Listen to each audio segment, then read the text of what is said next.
ಓದು ಕುಟುಂಬದವರೇ, welcome back to another blog. ನಾನು ನಿಮ್ಮ ಪ್ರೀತಿಯ ಪ್ರೇಮ ಶಂಕರ್. ಇವತ್ತು 1 year plus baby food routine ಮಾಡ್ತಾ ಇದ್ದೀನಿ. 6 ತಿಂಗಳಿಂದ ನಾವು ಮಕ್ಕಳಿಗೆ ಸಾಲಿಡ್ ಫುಡ್ ನ ಕೊಡೋದಕ್ಕೆ ಶುರು ಮಾಡ್ತೀವಿ. ಸ್ಟಾರ್ಟಿಂಗ್ ಅಲ್ಲಿ ಏನ್ ಕೊಟ್ರು ಪೇಸ್ಟ್ ತರ ಮಾಡಿ ಕೊಡ್ತಾ ಇರ್ತೀವಿ, ಅಂದ್ರೆ ಪ್ಯೂರಿ ರೂಪದಲ್ಲಿ. ಅದಾದ್ಮೇಲಿಂದ ಕನ್ಸಿಸ್ಟೆನ್ಸಿನ ಸ್ವಲ್ಪ ಸ್ವಲ್ಪನೇ ಚೇಂಜ್ ಮಾಡ್ತಾ ಹೋಗ್ತೀವಿ. ಒಟ್ನಲ್ಲಿ 6 ತಿಂಗಳಿಂದ ಹಿಡಿದು 12ನೇ ತಿಂಗಳು ಅಂದ್ರೆ 1 ವರ್ಷ ಆಗುವಷ್ಟೊತ್ತಿಗೆ ಮಗುಗೆ ನಾವೇನೇನೆಲ್ಲ ತಿಂತೀವೋ ಅದೆಲ್ಲ ಊಟನೂ ಮಾಡುವಂತ ಅಭ್ಯಾಸ ಆಗ್ಬೇಕು. ಆ ರೀತಿ ನಾವು ಕೊಡುವಂತ ಫುಡ್ ಇರಬೇಕು. ಸೊ ನಾನು ಆಲ್ರೆಡಿ 6 ಮಂತ್ ಇಂದ ಹಿಡಿದು 10th ಮಂತ್ ವರೆಗೂ ಮಕ್ಕಳಿಗೆ ಹೇಗೆಲ್ಲ ತಿಂಗಳ ಊಟನ ಚೇಂಜ್ ಮಾಡ್ಬೋದು ಅಂತ ಹೇಳಿ ವಿಡಿಯೋ ಮಾಡಿದೀನಿ. ಸೊ ಈ ಪ್ಲೇ ಲಿಸ್ಟ್ ಅಲ್ಲಿ ಚೆಕ್ ಮಾಡಿದ್ರೆ ನಿಮ್ಗೆ ಅದ್ರ ಡೀಟೇಲ್ಸ್ ಸಿಗುತ್ತೆ. ಸೊ ಅದಾದ್ಮೇಲೆ ಅಂದ್ರೆ 10th ಮಂತ್ ಆದ್ಮೇಲಿಂದ ನಂಗೆ ವಿಡಿಯೋ ಮಾಡಕ್ ಆಗಿರ್ಲಿಲ್ಲ due to personal reason. So ಇವತ್ತು ಫೈನಲಿ ತುಂಬಾ ದಿನದಿಂದ ಮಾಡ್ಬೇಕು ಅಂತ ಅನ್ಕೊಂತಿದ್ದ ವಿಡಿಯೋನ ಮಾಡ್ತಾ ಇದ್ದೀನಿ. 1 year ಪ್ಲಸ್ ಅಂದ್ರೆ 1 ವರ್ಷ ಆದ್ಮೇಲಿಂದ ಮಕ್ಕಳಿಗೆ ಏನೇನ್ ಊಟನ ಕೊಡ್ಬೋದು ಅಂತ ಹೇಳಿ, ಹಾಗೇನೆ 1 ವರ್ಷ ಆದ್ಮೇಲೆ ಮಕ್ಕಳು ಊಟದಲ್ಲಿ ಒಂದ್ ಸ್ವಲ್ಪ ಚೇಂಜಸ್ ಕೂಡ ಮಾಡ್ಬೇಕು. ಅದೇನೇನ್ ಚೇಂಜಸ್ ಅಂತ ಮುಂದೆ ವಿಡಿಯೋನಲ್ಲಿ ಹೇಳ್ತೀನಿ. ಸೊ ವಿಡಿಯೋ ತುಂಬಾನೇ ಇಂಟ್ರೆಸ್ಟಿಂಗ್ ಆಗಿರುತ್ತೆ, ಹಾಗೆ ಖಂಡಿತ ನಿಮ್ಮೆಲ್ರಿಗೂ ಇಷ್ಟ ಆಗುತ್ತೆ. ಹಾಗಾಗಿ ಮಿಸ್ ಮಾಡದೆ ವಿಡಿಯೋನ ಎಂಡ್ ವರ್ಗು ನೋಡಿ. ಸೊ ಬನ್ನಿ ವ್ಲಾಗ್ನ ಕಂಟಿನ್ಯೂ ಮಾಡೋಣ. ಅಶು ಇನ್ನು ಮಲಗಿದ್ದಾನೆ. ಅವ್ನು ಎದ್ದೇಳಷ್ಟರಲ್ಲೇ ಅಚ್ಚು ಸ್ಕೂಲ್ಗೆ ಲಂಚ್ ಬಾಕ್ಸ್ನ ರೆಡಿ ಮಾಡ್ತಾ ಇದ್ದೀನಿ. ಹಾಗೆ ಒಂದು ಸ್ವಲ್ಪ ಡ್ರೈ ಫ್ರೂಟ್ಸ್ನು ಕೂಡ ಹುರ್ಕೊಳ್ತಾ ಇದ್ದೀನಿ. ಯೂಶಲ್ ಆಗಿ ಒಂದು ವಾರಕ್ಕೆ ಒಂದ್ಸರಿ ಅಥವಾ 15 ದಿನಕ್ಕೆ ಒಂದ್ಸರಿ ಈ ರೀತಿ ಡ್ರೈ ಫ್ರೂಟ್ಸ್ ಪೌಡರ್ನ ಮಾಡ್ಕೊಂಡು ಇಟ್ಕೊಳ್ತೀನಿ. ಫ್ರೆಶ್ ಆಗಿ ಮಾಡಿಕೊಂಡ್ರೆ ಒಳ್ಳೆಯದು. ಒಂದೇ ಸರಿ ಮಾಡಿಟ್ಬಿಟ್ರೆ ಹಾಳಾಗಿಬಿಡುತ್ತೆ, ಹಾಗೆ ಒಂಥರ ಸ್ಮೆಲ್ ಬರುತ್ತೆ, ಮಕ್ಕಳಿಗೆ ಆ ಫ್ಲೇವರ್ ಇಷ್ಟ ಆಗೋದಿಲ್ಲ. ಸೊ ಇಲ್ಲಿ ನಾನು ಗೋಡಂಬಿ, ಬಾದಾಮು ಹಾಗೆ ಕುಂಬಳಕಾಯಿ ಬೀಜ ಹುರ್ಕೊಂಡಿದ್ದೀನಿ ಲೈಟಾಗಷ್ಟೇ. ಅದಕ್ಕೊಂದು ಸ್ವಲ್ಪ ಏಲಕ್ಕಿನೂ ಕೂಡ ಹಾಕಿದ್ದೀನಿ. ಇದೆಲ್ಲ ಒಂದು ಸ್ವಲ್ಪ ತಣ್ಣಗಾದ್ಮೇಲೆ ಈ ರೀತಿ ಪೌಡ್ರ್ ಮಾಡಿ ಒಂದು ಗ್ಲಾಸ್ ಜಾರಿಗೆ ಹಾಕ್ಕೊಂಡಿದ್ದೀನಿ. ಯೂಶಲ್ ಆಗಿ ಇದಕ್ಕೆ ಪಿಸ್ತಾ ಮತ್ತು ವಾಲ್ನಟ್ ಕೂಡ ಹಾಕ್ತಾ ಇದ್ದೆ. ಇವತ್ತು ಖಾಲಿ ಆಗಿತ್ತು, ಅದಕ್ಕೆ ಇದು 3ನೇ ಅಷ್ಟೇ ಹಾಕ್ಕೊಂಡು ಮಾಡ್ಕೊಂಡಿದ್ದೀನಿ. ಈ ಪೌಡರ್ ಒಂದು ರೆಡಿ ಆಗಿತ್ತು ಅಂದರೆ ನಾವು ಇದನ್ನು ತುಂಬ ವೆರೈಟೀಸಲ್ಲಿ ಮಕ್ಕಳಿಗೆ ಯೂಸ್ ಮಾಡ್ಬೋದು. ನಾನು ಈಗ ಬೆಳಗ್ಗೆ ತಿಂಡಿ ಕೆಲಸ ಎಲ್ಲ ಮಾಡ್ಕೊಳ್ಳೋವರೆಗೂ ಅಷ್ಟು ಮಲಗಿರ್ತಾನೆ. ಅಂದರೆ ಒಂದು 8-8:30 ಅವನು ಎದ್ದು ಒಂದು ಸ್ವಲ್ಪ ಬೆಡ್ ಮೇಲೆ ಹಾಗೆ ಉಳ್ಳಾಡಿ ಆಮೇಲೆ ಅವನೇ ಬೆಡ್ ಹಿಡಿದು ಬಂದ್ಬಿಡ್ತಾನೆ. ಸೊ ಬಂದ ಮೇಲೆ ಅವ್ನ ರೂಟೀನ್ ಸ್ಟಾರ್ಟ್ ಆಗುತ್ತೆ.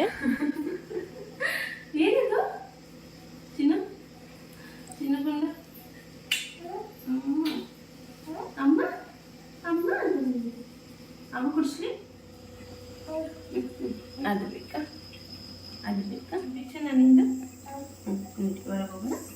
ಅವನು ಬೆಳಿಗ್ಗೆ ಎದ್ದು ಒಂದು ಸ್ವಲ್ಪ ನೀರು ಕುಡಿದು ಫ್ರೆಶ್ ಅಪ್ ಎಲ್ಲ ಆದಮೇಲೆ ಈ ಥರ ಒಂದು ಅರ್ಧ ಲೋಟದಷ್ಟು ಹಾಲು ಕೊಡ್ತೀನಿ. ನೋಡ್ಕೊಳ್ತೀನಿ, ಬೆಳಿಗ್ಗೆ ಕೊಟ್ಟರೆ ಸಂಜೆ ಕೊಡೋದಿಲ್ಲ, ಸಂಜೆ ಕೊಡೋದಾದರೆ ಬೆಳಿಗ್ಗೆ ಕೊಡೋದಿಲ್ಲ. ಒಟ್ನಲ್ಲಿ ದಿನಕ್ಕೆ ಒಂದ್ಸರಿ ಮಾತ್ರ ಹಾಲು ಕೊಡೋದು. 1 ವರ್ಷ ಆದಮೇಲಿಂದ ನಾನು ಅವನಿಗೆ ಹಾಲು ಕೊಡೋದಕ್ಕೆ ಶುರು ಮಾಡಿದ್ದು. ಈ ಹಾಲಿಗೆ ನಾನೊಂದು ಅರ್ಧ ಲೋಟದಷ್ಟು ಜೋನಿ ಬೆಲ್ಲ ಅಥವಾ ಆರ್ಗ್ಯಾನಿಕ್ ಬೆಲ್ಲನ ಹಾಕ್ತೀನಿ.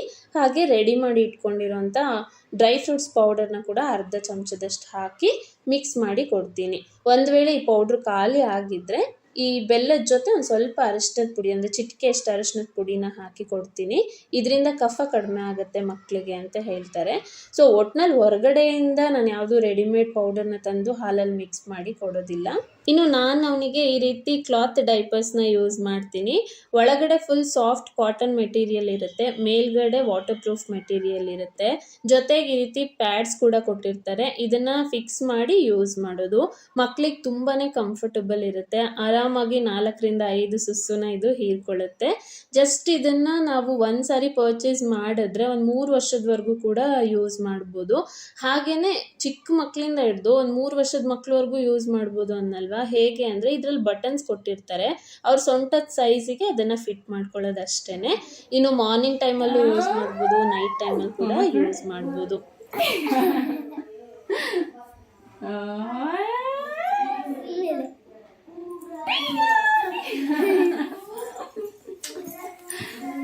ಇನ್ನು ನಾನು ಸ್ಟಾರ್ಟಿಂಗ್ ವಿಡಿಯೋನಲ್ಲೇ ಹೇಳ್ದಾಗೆ ಮಗುಗೆ 1 ವರ್ಷ ಆಗ್ತಾ ಇದೆ ಅಥವಾ ಆಗಿದೆ ಅಂದಾಗ ಮಗುಗೆ ನಾವೇನೇನೆಲ್ಲ ತಿಂತೀವೋ ಅದನ್ನೆಲ್ಲ ತಿನ್ನೋ ಅಭ್ಯಾಸ ಕೂಡ ಆಗಿರಬೇಕು.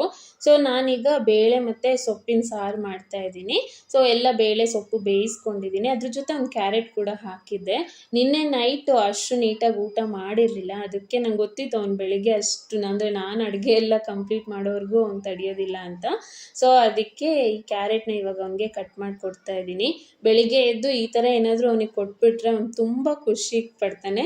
ಸೊ ಎಂಜಾಯ್ ಮಾಡ್ತಾ ಇದ್ದಾನೆ ಈಗ ಅವ್ನು ಕ್ಯಾರೆಟ್ನ ಅವನು. ಸೊ ನಾನು ಈಗ ಸಾಂಬಾರ್ಗೆ ಒಗ್ಗರಣೆ ಹಾಕ್ತಾ ಇದ್ದೀನಿ. ಯೂಶಲಾಗಿ ನಾವು ಬೇಳೆ ಸಾಂಬಾರಿಗೆಲ್ಲ ಹೇಗೆ ಶುಂಠಿ ಬೆಳ್ಳುಳ್ಳಿ ಪೇಸ್ಟ್ ಹಾಕಿ ಒಗ್ಗರಣೆ ಹಾಕ್ತೀವೋ ಅದೇ ಥರನೇ ಒಗ್ಗರಣೆ ಹಾಕಿದ್ದೀನಿ. ಇದಕ್ಕೆ ಲೈಟಾಗಿ ಉಪ್ಪು ಹಾಕಿದ್ದೀನಿ, ಖಾರ ಹಾಕಿಲ್ಲ. ಇದನ್ನು ನಾನೀಗ ಒಂದು ಸ್ವಲ್ಪ ತೆಗೆದಿಡ್ತಾ ಇದ್ದೀನಿ ಅದು ಪಾಪುಗೋಸ್ಕರ ಅಂತ. ಅದಾದಮೇಲೆ ನಾನು ನಮಗೆಲ್ಲ ಹೇಗೆ ಬೇಕೋ ಅದಕ್ಕೆ ಉಪ್ಪು ಖಾರನ ಹಾಕ್ಕೊಳ್ತೀನಿ. ಸೊ ಉಪ್ಪು ಖಾರ ಒಂದು ಸ್ವಲ್ಪ ಕಡಿಮೆ ಹಾಕಿ ಒಟ್ನಲ್ಲಿ ನಾವೇನು ತಿಂತೀವೋ ಅದೇ ಊಟನ ಅವನಿಗೂ ಕೂಡ ಕೊಡೋದು. ಇವತ್ತು ಬೆಳಿಗ್ಗೆನೆ ಹಾಲು ಮತ್ತು ಕ್ಯಾರೆಟ್ ಎರಡೂ ಆಗಿದೆ ಅಲ್ವಾ, ಅದಕ್ಕೆ ಈಗ ತಿಂಡಿನ ಅವನಿಗೆ ಒಂದು ಸ್ವಲ್ಪ ಲೇಟಾಗಿ ಕೊಡ್ತಾ ಇದ್ದೀನಿ. ಟೈಮ್ 11:30 ಆಗಿದೆ. ಇಲ್ಲ ಅಂದರೆ 9:30 10 ಗಂಟೆಗೆ, ಅಂದರೆ ಅಚ್ಚು ಸ್ಕೂಲಿಗೆ ಹೋದ ತಕ್ಷಣವೇ ಇವನಿಗೆ ತಿಂಡಿ ಕೊಟ್ಬಿಡ್ತೀನಿ. ಸೊ ಇವತ್ತು ಬೆಳಿಗ್ಗೆ ತಿಂಡಿಗೆ ಇಡ್ಲಿ ಮಾಡಿದ್ವಿ, ಅದ್ರ ಜೊತೆ ಒಂದು ಅರ್ಧ ಚಮಚದಷ್ಟು ಜೇನುತುಪ್ಪ ಹಾಕಿದ್ದೀನಿ. ಅವ್ನ ಫೇವ್ರೇಟ್ ಆಗಿಬಿಟ್ಟಿದೆ ಇವಾಗ ಜೇನುತುಪ್ಪ.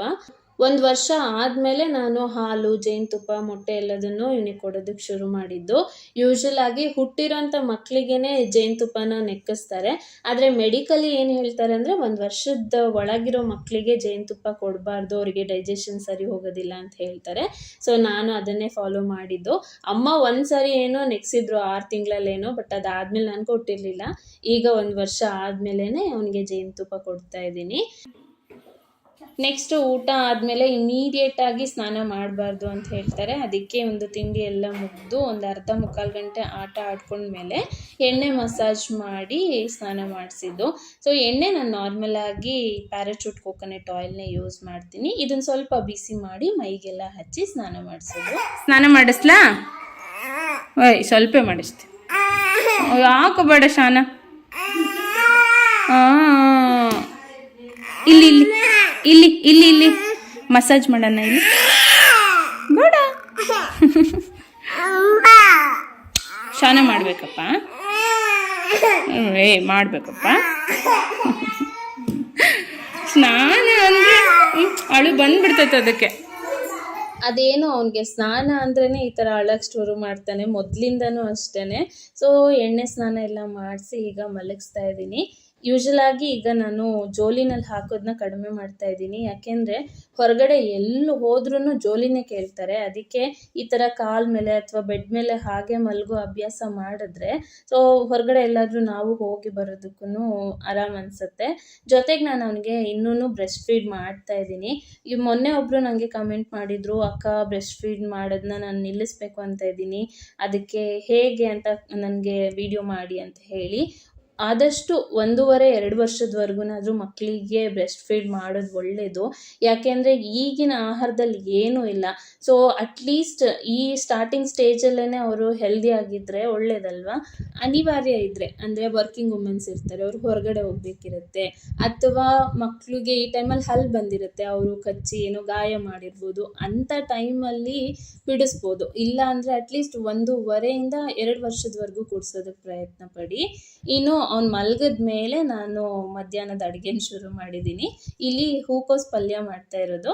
ಇದಕ್ಕೆ ನಾರ್ಮಲಾಗಿ ನಾವು ಹೇಗೆ ಈರುಳ್ಳಿ ಟೊಮೆಟೊ ಎಲ್ಲ ಹಾಕಿ ಒಗ್ಗರಣೆ ಹಾಕ್ತೀವೋ ಅದೇ ಥರನೇ ಹಾಕಿರೋದು. ಬಟ್ ಒಂದು ಸ್ವಲ್ಪ ಉಪ್ಪು ಕಡಿಮೆ ಹಾಕಿದ್ದೀನಿ, ಖಾರನೂ ಕೂಡ ಲೈಟಾಗಿ ಹಾಕಿದ್ದೀನಿ.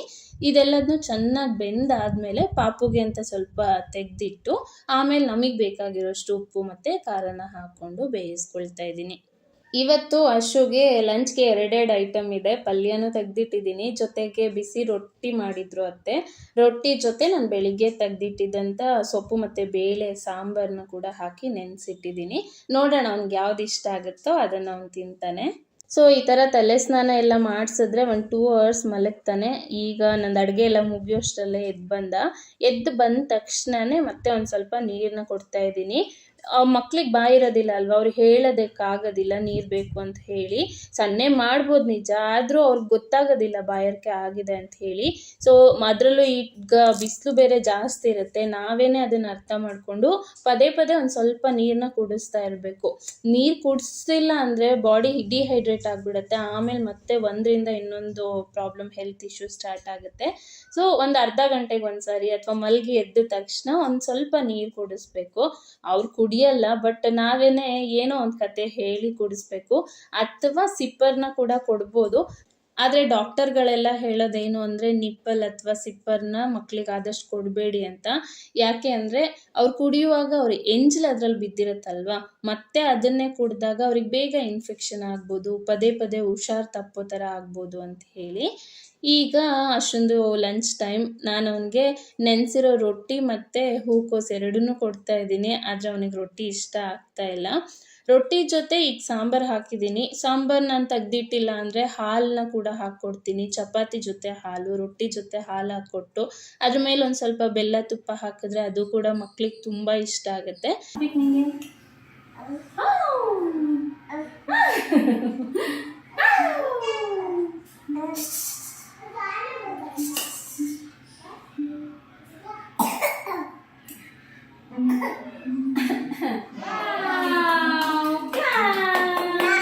ಮರಳಿ ಯತ್ನವ ಮಾಡು, ಮರಳಿ ಯತ್ನವ ಮಾಡು, ಅಷ್ಟೇ. ಇದೊಂದನ್ನು ನಾವು ಮಕ್ಳಿಗೆ ಊಟ ಮಾಡಿಸುವಾಗ ನೆನ್ಪಿಟ್ಕೊಂಡಿರ್ಬೇಕು.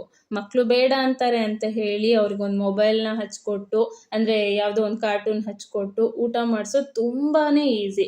ಆದರೆ ಅದಕ್ಕೆ ಮಕ್ಕಳು ಅಡಿಕ್ಟ್ ಆದರೆ ಅದರಿಂದ ಹೊರಗೆ ತರೋದು ತುಂಬ ಕಷ್ಟ. ಸೊ ಆದಷ್ಟು ಒಂದು ಸ್ವಲ್ಪ ಈ ರೀತಿ ಟ್ರೈ ಮಾಡಿದ್ರೆ ಖಂಡಿತ ಮಕ್ಕಳು ಊಟ ಮಾಡ್ತಾರೆ. ಬೆಳಿಗ್ಗೆ ನೀವು ನೋಡಿದ್ರಿ, ಅಂದರೆ ತಿಂಡಿ ತಿನ್ನುವಾಗ ಒಂದೇ ಜಾಗದಲ್ಲಿ ಕೂತು ತಿಂತಾ ಇದ್ದ. ಬಟ್ ಈಗ ಮಧ್ಯಾಹ್ನ ಒಂದು ಸ್ವಲ್ಪ ಚೇಂಜ್ ಬೇಕು ಅಂತ ಕೇಳ್ತಾ ಇದ್ದಾನೆ. ಸೊ ಕೂತಿರೋ ಜಾಗದಲ್ಲಿ ಕೂರ್ತಾ ಇಲ್ಲ, ಅಲ್ಲಿ ಇಲ್ಲಿ ಓಡಾಡ್ಕೊಂಡು ತಿಂತಾ ಇರ್ತಾನೆ. ಸೊ ಪರವಾಗಿಲ್ಲ, ಅವನಿಗೆ ಇಷ್ಟ ಆಗಿರೋ ಜಾಗದಲ್ಲೇ ಕೂತು ತಿನ್ನಿಸ್ತಾ ಇದ್ದೀನಿ. ಬಟ್ ಆದಷ್ಟು ಹೊರಗಡೆ ಓಡಾಡಿ ತಿನ್ನಿಸೋದನ್ನು ಅವಾಯ್ಡ್ ಮಾಡೋದಕ್ಕೆ ಟ್ರೈ ಮಾಡ್ತೀನಿ. ಬಟ್ ಕೆಲವೊಂದು ಸರಿ ಅದು ಆಗೋದಿಲ್ಲ. ಅಂಥ ಟೈಮಲ್ಲಿ ಅವ್ನಿಗೆ ಇಷ್ಟ ಆಗೋ ಥರ ಒಂದು ಸ್ವಲ್ಪ ಓಡಾಡಿ ಕೂಡ ತಿನ್ನಿಸ್ತೀನಿ. 2 days ಹಾಗೆ ಮಾಡಿದ್ರೆ ಮತ್ತೆ ಒಂದು ಸ್ವಲ್ಪ ದಿನ ಈ ರೀತಿ ಒಂದು ಹತ್ರ ಕೂತು ಊಟ ಮಾಡಿಸೋ ಅಭ್ಯಾಸನ ಮಾಡಿಸ್ತೀನಿ.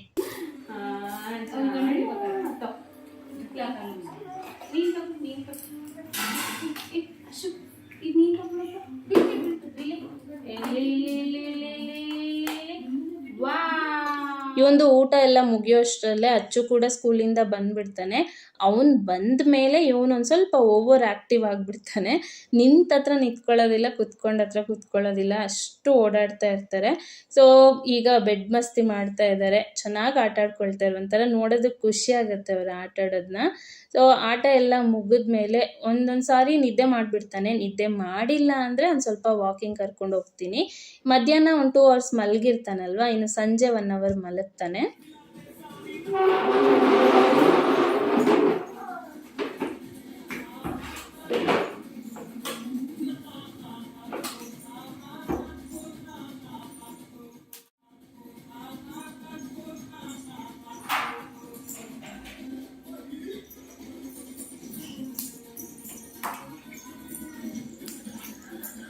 ಅದೆಲ್ಲ ಆದಮೇಲೆ ಸಂಜೆ ಒಂದು ಯಾವುದಾದ್ರೂ ಫ್ರೂಟ್ ಮನೇಲಿ ಯಾವುದಿರುತ್ತೋ ಅದನ್ನು ಕೊಡ್ತೀನಿ. ಸೊ ಇವಾಗ ಆರೆಂಜ್ ತಿಂತಾ ಇದ್ದಾನೆ. ಆರೆಂಜು, ಆ್ಯಪಲ್ಲು ಮತ್ತು ಪಪ್ಪಾಯ ಅವ್ನ ಫೇವ್ರೇಟು. ಹಾಗೆ ಕಿವಿ ಫ್ರೂಟು ಎಲ್ಲದನ್ನೂ ಕೊಡ್ತೀನಿ. 1 ವರ್ಷ ಆದಮೇಲೆ ಮಕ್ಕಳಿಗೆ ಎಲ್ಲ ಥರದ ಹಣ್ಣು ಕೂಡ ಕೊಡ್ಬೋದು. ಬಟ್ ಸೀಸನ್ ನೋಡ್ಕೊಂಡು ಕೊಡಬೇಕಷ್ಟೇ. ತುಂಬ ಚಳಿ ವಾತಾವರಣ ಅಥವಾ ಅವರಿಗೆ ಶೀತ ಕೆಮ್ಮು ಈ ಥರ ಇದ್ದರೆ ಹುಳಿ ಇರುವಂಥ ಹಣ್ಣುಗಳನ್ನ ಸ್ವಲ್ಪ ಕಡಿಮೆ ಕೊಡಬೇಕು.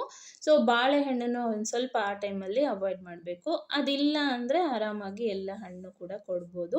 ಶೀತ ಕೆಮ್ಮು ಒಂದು ಸ್ವಲ್ಪ ಜಾಸ್ತಿ ಇತ್ತು ಆ ಥರ ಇದ್ದರೆ ಅಂಥ ಟೈಮಲ್ಲಿ ಒಂದು ಸ್ವಲ್ಪ ಆ್ಯಪಲ್ಲು ಮತ್ತು ಪಪ್ಪಾಯ ಈ ಥರದನ್ನಷ್ಟೇ ಕೊಡ್ಬೋದು.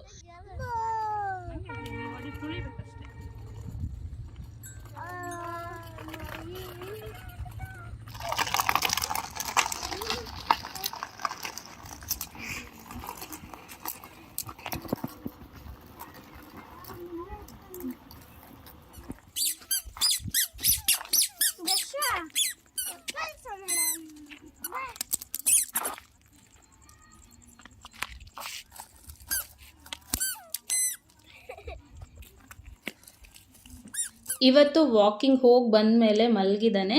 ಸೊ ಈಗ ಅವನಿಗೆ ರಾತ್ರಿ ಊಟಕ್ಕೆ ರೆಡಿ ಮಾಡ್ತಾ ಇದ್ದೀನಿ. ಡಿನ್ನರ್ಗೆ ಒಂದು ಎಗ್ನ ಬಾಯ್ಲ್ ಮಾಡ್ತಾ ಇದ್ದೀನಿ. ಅವನಿಗೆ ಎಗ್ ಬಾಯ್ಲ್ ಮಾಡಿಕೊಟ್ರೆ ಅಷ್ಟು ಇಷ್ಟ ಆಗೋದಿಲ್ಲ. ನೋಡೋಣ, ಇವತ್ತು ಟ್ರೈ ಮಾಡೋಣ ಅಂದ್ಕೊಂಡಿದ್ದೀನಿ. ಜೊತೆಗೆ ಅಚ್ಚುಗೂ ಕೂಡ ಬಾಯ್ಲ್ ಮಾಡ್ತಾ ಇದ್ದೀನಿ. ಯೂಶ್ವಲಿ ಆಮ್ಲೆಟ್ ಮಾಡಿಕೊಟ್ರೆ ಇಷ್ಟಪಟ್ಟು ತಿಂತಾನೆ. ಇಲ್ಲಾಂದರೆ ಕೆಲವೊಂದು ಸರಿ ಓಟ್ಸ್ ಮತ್ತು ಈ ಎಗ್ಗನ್ನು ಮಿಕ್ಸ್ ಮಾಡಿ ದೋಸೆ ಥರ ಮಾಡಿಕೊಡ್ತೀನಿ, ಅದು ಕೂಡ ಇಷ್ಟಪಟ್ಟು ತಿಂತಾನೆ. ಯೂಶಲ್ ಆಗಿ ನಾನು ಮೊಟ್ಟೆ ಬಾಯ್ಲ್ ಮಾಡೋದಕ್ಕೆ ಈ ಎಲೆಕ್ಟ್ರಿಕ್ ಕೆಟಲ್ನ ಯೂಸ್ ಮಾಡ್ತೀನಿ. ಇದು ಅಗಾರೋ ಕಂಪನಿದು. ಇದರಲ್ಲಿ ಎಗ್ ಬಾಯ್ಲ್ ಮಾಡೋದಕ್ಕಂತಾನೆ ಈ ಥರ ಒಂದು ಸ್ಟ್ಯಾಂಡ್ ಕೊಟ್ಟಿದ್ದಾರೆ. ಜೊತೆಗೆ ಒಂದು ಸ್ಟೀಲ್ ಸ್ಟ್ಯಾಂಡು ಹಾಗೆ ಒಂದು ಬೌಲ್ ಕೂಡ ಕೊಟ್ಟಿರ್ತಾರೆ. ಈ ಸ್ಟೀಲ್ ಸ್ಟ್ಯಾಂಡಲ್ಲಿ ಏನಾದರೂ ಗ್ರಿಲ್ ಮಾಡ್ಕೊಳ್ಳೋದಿದ್ರೆ ಮಾಡ್ಕೋಬೋದು. ಹಾಗೆ ಬೌಲಲ್ಲಿ ವೆಜಿಟೇಬಲ್ಸ್ ಬಾಯ್ಲ್ ಮಾಡೋದಕ್ಕೆಲ್ಲ ಯೂಸ್ ಮಾಡ್ಬೋದು. ಈಗ ನಾನು ಈ ಪಾತ್ರೆನಲ್ಲಿ ಒಂದು ಸ್ವಲ್ಪ ನೀರು ಹಾಕಿ ಈ ಎಗ್ ಸ್ಟ್ಯಾಂಡನ್ನು ಇಟ್ಟು ಮೇಲ್ಗಡೆ ಕವರ್ ಮಾಡಿ ಆನ್ ಮಾಡ್ತಾ ಇದ್ದೀನಿ. ಜಸ್ಟ್ ಬಾಯ್ಲಿಂಗಿಗೆ ಇಟ್ಟು ಒಂದು 5 ನಿಮಿಷದಲ್ಲೇ ಮೊಟ್ಟೆ ಎಷ್ಟು ಚೆನ್ನಾಗಿ ಬೇಯುತ್ತೆ ಗೊತ್ತಾ. ಈ ಗ್ಯಾಸ್ಗೆ ಕಂಪೇರ್ ಮಾಡಿದ್ರೆ ಇದರಲ್ಲಿ ತುಂಬ ಬೇಗ ಎಗ್ಗು ಬಾಯ್ಲ್ ಆಗುತ್ತೆ. ಹಾಗೆ ಯೂಶಲ್ ಆಗಿ ಹೊರಗಡೆ ತುಂಬ ಟ್ರಾವೆಲ್ ಮಾಡ್ತಾ ಇರ್ತೀವಿ ಅನ್ನೋರಿಗೆ, ಇನ್ನು ಹಾಸ್ಟೆಲಲ್ಲಿ ಇರ್ತೀವಿ ಅನ್ನೋರಿಗೆ ಇದು ಬೆಸ್ಟ್ ಕೆಟ್ಟಲ್ಲು. ಇದರಲ್ಲಿ ಅನ್ನ, ಸಾಂಬಾರ್, ಈ ಥರ ಎಗ್ ಬಾಯ್ಲ್ ಮಾಡೋದಕ್ಕೆ, ಆಮ್ಲೆಟ್ ಮಾಡ್ಕೊಳ್ಳೋದಕ್ಕೆ, ಹಾಗೆಯೇ ಏನಾದರೂ ಗ್ರಿಲ್ ಮಾಡ್ಕೊಳ್ಳೋದಕ್ಕೆ, ಪ್ರತಿಯೊಂದಕ್ಕೂ ಕೂಡ ಇದು ಒಂದನ್ನೇ ಯೂಸ್ ಮಾಡ್ಬೋದು. ತುಂಬಾ ಯೂಸರ್ ಫ್ರೆಂಡ್ಲಿ, ಜೊತೆಗೆ ಈಸಿಯಾಗಿ ಕ್ಯಾರಿ ಕೂಡ ಮಾಡ್ಬೋದು. ಇದು ಇದು ಇಲ್ಲ ಐತಿ. ಈಗ ಅಮ್ಮ ಹಿಂಗ್ ಮಾಡ್ತತಿ. ಎಲ್ಲೈತಿ ಈ ರೀತಿ ಬೇಬಿ ಆ್ಯಕ್ಟಿವಿಟೀಸು, ಫುಡ್ ರಿಲೇಟೆಡ್ ವೀಡಿಯೋಸ್ಗಳು, ಇನ್ನು ಲಂಚ್ ಬಾಕ್ಸ್ ಐಡಿಯಾಸ್, ಇದೆಲ್ಲದನ್ನು ಲಾಂಗ್ ವೀಡಿಯೋಸಲ್ಲಿ ಹಾಕೋದಕ್ಕೆ ಒಂದು ಸ್ವಲ್ಪ ಟೈಮ್ ತೊಗೊಳುತ್ತೆ. ಆದರೆ ಇನ್ಸ್ಟಾಗ್ರಾಮಲ್ಲಿ ನಾನು ರೆಗ್ಯುಲರ್ ಆಗಿ ರೀಲ್ಸ್ ಮಾಡಿ ಹಾಕ್ತಾ ಇರ್ತೀನಿ. ಸೊ ಇನ್ಸ್ಟಾಗ್ರಾಮಲ್ಲಿ ಕೂಡ ನನ್ನನ್ನು ನೀವು ಫಾಲೋ ಮಾಡ್ಬೋದು. ಅಲ್ಲೂ ಕೂಡ ಇನ್ಫೋ ಪ್ರೇಮಾಶಂಕರ್ ಅಂತ ನನ್ನ ಐಡಿ. ರೆಗ್ಯುಲರ್ ಅಪ್ಡೇಟ್ಸ್ ನಿಮಗೆ ಅಲ್ಲಿ ಸಿಗ್ತಾ ಇರುತ್ತೆ. ಸೊ ಪ್ಲೀಸ್ ಫಾಲೋ ಮಾಡಿ ಅಲ್ಲೂ ಕೂಡ. ನೀನು ಅಮ್ಮಗೆ ಹಾಕು, ಕ್ಯಾಚ್ ಹಾಕು. ಅಮ್ಮಗ ಹಾಕು, ಕ್ಯಾಚ್ ಹಾಕು. ಹಾಕು catch.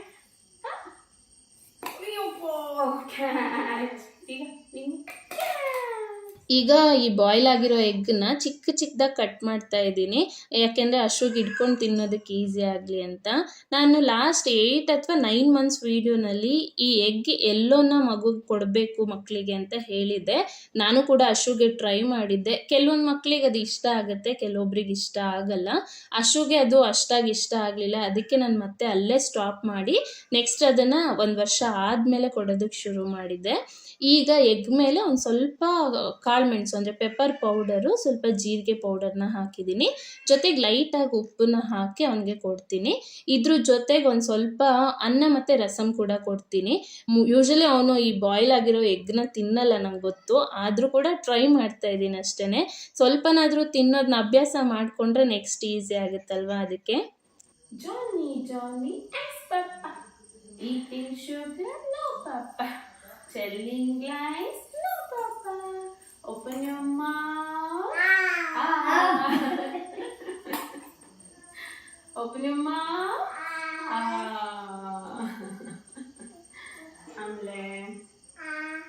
Wheels on the bus go round and round.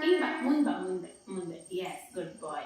Wheels on the bus go round and round. Round and round, round and round, all through the town. Doors on the bus do open and shut, open and shut. ಅದಾದ್ಮೇಲೆ so next ಊಟ ಎಲ್ಲ ಆದಮೇಲೆ ಒಂದು ಸ್ವಲ್ಪ ಹೊತ್ತು ಆಟ ಆಡಿ ಅವನು ಮಲ್ಗೋ ಅಷ್ಟರಲ್ಲೇ 10 ಅಥವಾ 10:15 ಆಗುತ್ತೆ.